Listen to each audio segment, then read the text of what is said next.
One two three. Hi guys and welcome back to the channel यार। आज की video is about the default mode network is running your life. What is default mode network? Default mode network होता क्या है? देखो यार, हमारे brain के अंदर ना एक डिफ़ॉल्ट मोड नेटवर्क नाम की एक चीज़ होती है, DMN बोलते हैं उसको, राइट। ये क्या करती है ना, ये तब एक्टिव होती है जब तुम अपने प्रेजेंट मोमेंट के अंदर 100% नहीं हो। ठीक है। फॉर एग्जाम्पल, जैसे तुम अपना लाइक टीथ ब्रश कर रहे हो, तुम अपने प्रेजेंट मोमेंट में नहीं हो, तुम कहीं और सोच रहे हो, तुम वो 3 साल पहले वाली लड़ाई सोच रहे हो। फॉर एग्जाम्पल, तुम पढ़ाई कर रहे हो लेकिन तुम 5 मिनट में अपना पूरा फ्यूचर इमेजिन कर लेते हो। ठीक है, मैं वीडियो रिकॉर्ड कर रही हूँ लेकिन ये रिकॉर्ड करते करते मैं कहीं और सोचने लग जाऊँ, राइट।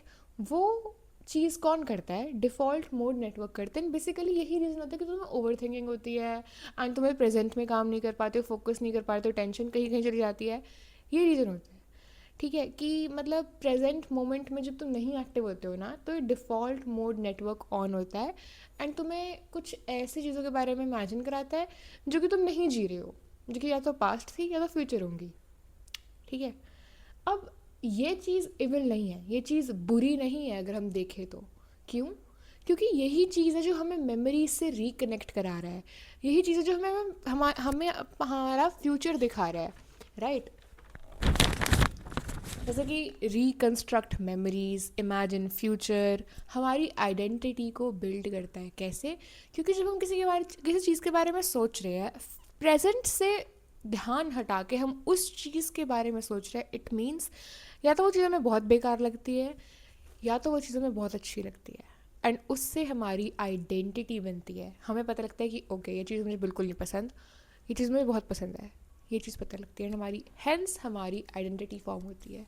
तो ये इविल नहीं है, ये चीज़ बुरी नहीं है, पर हम इसको यूज़ नहीं करते अच्छे तरीके से। ठीक है। Tells you what you like and what you don't like. अब लेकिन एक कैच है, ये चीज़ इविल हो सकती है। कैसे? When narrator takes over. जब नरेटर नरेटर कौन है यहाँ पे? DMN, मतलब कि डिफ़ॉल्ट मोड नेटवर्क। जब ये टेक ओवर कर लेता है तुम्हारे ऊपर, ठीक है। अब देखो, DMN जो है ना, उसको डिफरेंस नहीं पता है कि यूज़फुल थिंकिंग क्या है, यूज़फुल रिफ्लेक्शन क्या है, यूज़फुल इमेजिनेशन क्या है, वर्सेस एंडलेस इमेजिनेशन क्या है। उसे नहीं पता कि एंडलेस इमेजिनेशन की वजह से मुझे ओवर थिंकिंग होगी, उसे चीज़ नहीं पता है।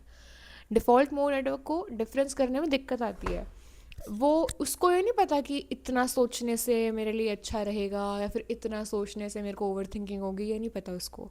दैट इज़ वाई तुम आगे जाते हो और तुम ओवर थिंकिंग करने लग जाते हो। क्यों? क्योंकि default mode network is not knowing about that line between endless thinking and useful reflection. ठीक है। अब प्रॉब्लम क्या है कि तुम स्टार्ट तो कर देते हो DMC मोड को, DMN मोड को, कि तुम मान लो पढ़ाई कर रहे हो तो तुम्हें फ्यूचर के बारे में सोच लिया, तुम ब्रश कर रहे हो तो तुमने वो 3 साल पहले लड़ाई के बारे में सोच लिया, तुम चल रहे हो तो तुमने सोच लिया कि ओ माय गॉड, इस रोड पे वैसा हुआ था एंड ऑल दैट स्टफ। तुमने स्टार्ट कर दिया सोचना, लेकिन एंड तुम्हारे हाथ में नहीं है। It just start and it never ends. दिक्कत ये है। अब इसका सॉल्यूशन क्या है? देखो, सॉल्यूशन, तुम DMN को क्विट नहीं कर सकते, तुम DMN को स्टॉप नहीं कर सकते, क्योंकि ब्रेन का सिस्टम है भाई। And like how can you stop it? तुम स्टॉप कैसे करोगे उस चीज़ को? डिफ़ॉल्ट मोड नेटवर्क को शांत कर सकते हो, कंट्रोल कर सकते हो, अपने कंट्रोल के अंदर ला सकते हो। कैसे? अब देखो, हर एक चीज़ को ना टाइम अगर तुम दोगे तो वो चीज़ इन्हांस होगी। दैट इज़ वाई तुम्हें DMN, डिफ़ॉल्ट मोड नेटवर्क को टाइम देना चाहिए। कैसे? राइट। मैं ऑलमोस्ट अपनी हर एक सेल्फ इंप्रूवमेंट वीडियो के अंदर ना एक चीज़ मेंशन करती हूँ, दैट आधे घंटे 10 मिनट अपने साथ बैठा करो साइलेंस के अंदर। क्यों कहती हूँ? बिकॉज ताकि तुम्हारा DMN तुम्हारे कंट्रोल में आ सके, डिफ़ॉल्ट मोड नेटवर्क तुम्हारे कंट्रोल में आ सके। बिकॉज यही नेटवर्क है जो तुम्हें ओवर थिंकिंग कराता है, जो तुम्हें वरी सम सिचुएशंस देता है, जो तुम्हें पास्ट के बारे में सोचने के लिए मजबूर करता है, जो तुम्हें लोगों को याद कराता है। यही एक नेटवर्क है वो। दैट इज़ वाई मैं कहती हूँ कि अपने आप को टाइम दिया करो। जब तुम अपने आप अलोन साइलेंस में बैठोगे, तुम जो भी थॉट्स आ रहे हैं अपने माइंड के अंदर उन्हें आने दोगे, आने दोगे, आने दोगे, वो थॉट्स आके चले जाएंगे उन आधे घंटे, उन 10 मिनट के अंदर। एंड फिर उसके बाद उस आधे घंटे के बाद उठो, वॉश योर फेस, अपना फेस वॉश करो, कुछ पानी पियो, एंड देन अपना वॉक स्टार्ट करो। And trust me with this thing, तुम्हें पहले दिन कोई रिजल्ट नहीं दिखेगा, तुम्हें पहले दिन लगेगा कि ये तो कुछ काम ही नहीं हुआ, आधे घंटे सोचने के बाद भी, उसके बाद उठ के मुंह धोने के बाद, पानी पीने के बाद कुछ नहीं हुआ। लेकिन तुम एक हफ्ता करोगे ना, ये चीज़ तुम्हें बहुत ज़्यादा हेल्प करने वाली है। Trust me with this thing, half of the over thinking तुम्हारी कम हो जाएगी।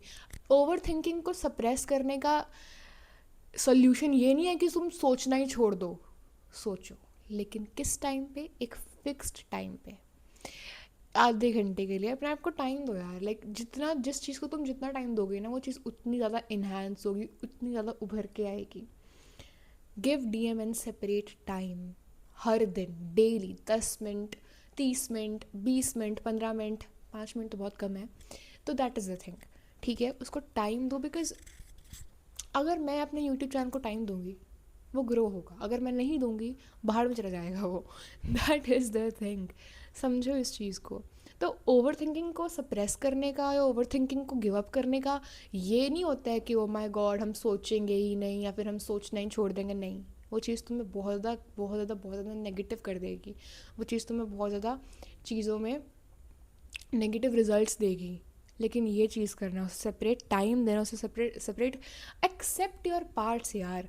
वो थॉट्स तुम्हारे अंदर आ रहे हैं फॉर अ रीज़न आ रहे हैं, राइट? अब तुम अपने ही थॉट्स को एक्सेप्ट नहीं कर पा रहे हो, तुम क्या करोगे? What will you do? तो एक्सेप्ट करो उनको, ठीक है? एंड वो तुम्हारे माइंड में 24 घंटे ना रहे, इसीलिए उनको अलग टाइम दो। समझ में आए मेरी बात? So that is the power of sitting in silence with yourself. I hope you guys enjoyed. I think ये वाला एंगल ज़्यादा बेटर लग रहा है ना इतनी दूर, बट ठीक है। I hope you guys enjoyed. If you did, then you can stick around. I will see you in the next one. Till then, bye bye. Meet you.